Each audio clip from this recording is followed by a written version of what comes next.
Hai, kalian pernah nggak pengen belajar untuk suatu ujian dan kalian bener-bener seserius itu belajarnya? Karena kalian tuh pengen banget berhasil lulus di ujian tersebut.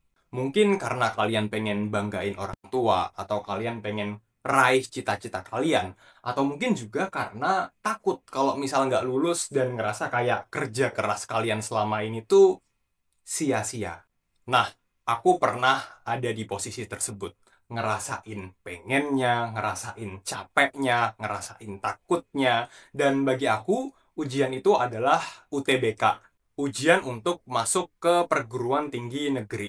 Aku tuh udah dari lama banget pengen masuk ke Fakultas Psikologi Universitas Gadjah Mada. Dan waktu persiapan UTBK, aku bener-bener belajar seniat itu. Padahal dulu tuh kayak aku tuh anaknya males banget, tapi gara-gara aku pengen masuk ke UGM, aku jadi ngeambis tiba-tiba. Aku belajar berjam-jam sehari, udah latihan soal, belajar materi, try out, ngulang-ngulang soal lama, dan lain sebagainya. Dan alhamdulillah aku berhasil lulus ke Fakultas Psikologi Universitas Gadjah Mada dengan skor yang lumayan tinggi. Aku bersyukur banget karena aku rasanya kayak kerja kerasku selama ini tuh terbayarkan gitu, dan aku sekarang bisa tumbuh di tempat yang udah aku impiin dari dulu. Nah, tapi nih, kalau misal aku inget-inget lagi tentang perjuanganku belajar dulu, aku tuh ngerasa ada satu permasalahan besar yang jarang banget gitu. Permasalahan permasalahan besar dalam belajar yang jarang banget orang bahas. Bisa tebak nggak apa? Oke, jawabannya adalah kecapean mata. Entah karena kelamaan natap layar digital atau kelamaan baca buku. Kadang tuh aku ngerasa mata aku sakit karena kelamaan belajar. Kepala aku juga kadang tuh pusing dan mual-mual gara-gara masalah ini. Akhirnya besoknya malah nggak belajar sama sekali gara-gara nggak enak badan.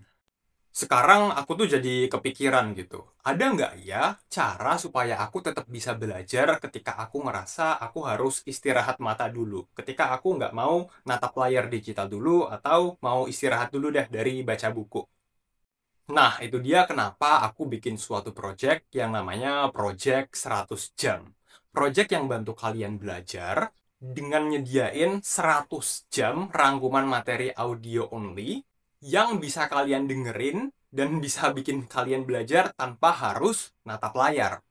Nah, jadi kalau kalian lagi ngerasa butuh istirahat mata tapi masih pengen lanjut belajar, kalian bisa belajar pakai metode ini. Tinggal buka YouTube, terus dengerin aja tanpa harus nonton videonya. Untuk materi rangkumannya sendiri, aku bakal fokusin ke materi-materi ujian kayak UTBK, TKA SMA, ujian mandiri, ujian kedinasan, dan lain sebagainya. Dengan rangkuman audio only ini, kalian juga bisa belajar sambil ngelakuin aktivitas lain, kayak sambil beres-beres rumah, olahraga, makan siang, dan banyak aktivitas lainnya. Nah, cuman hati-hati ya, kalian harus tetap waspada. Jangan dengerin rangkuman audionya pas kalian lagi berkendara atau aktivitas lain yang butuh konsentrasi tinggi. Nah, mungkin beberapa dari kalian kepikiran nih, kayak, lah nanti kalau cuman dengerin audio doang, belajarnya jadi pasif dong. Kan aku juga pengen bisa belajar yang aktif, yang bisa ngerjain latihan soal dan ngetes kemampuanku. Nah, tenang aja, nanti di rangkuman audionya aku juga bakal selipin beberapa kuis yang bisa kalian jawab dalam hati, biar kalian bisa ngetes pemahaman kalian nanti udah sampai mana. Nanti aku bakal kasih kalian pertanyaan, terus aku kasih kalian waktu, mungkin kayak 5 detik gitu buat jawab pertanyaannya, dan kalian nanti jawabnya dalam hati aja. Terus aku bakal kasih jawabannya nanti. Nah nih contohnya nih kayak gini nih. Aku kasih kalian pertanyaan ya. Kalian bisa jawab dalam hati. Apa arti dari kata bahasa Inggris welcome? 5, 4, 3, 2, 1. Jawabannya adalah selamat datang. Nah, kayak gitu ya contohnya guys. Aku kasih pertanyaan, aku kasih kalian waktu untuk jawab. Kalian jawab dalam hati, terus nanti aku kasih tahu jawaban yang bener apa. Dengan kayak gini, kalian tuh juga bisa jadi lebih percaya diri nantinya sama kemampuan kalian. Dan ingat materinya tuh jadi lebih kuat.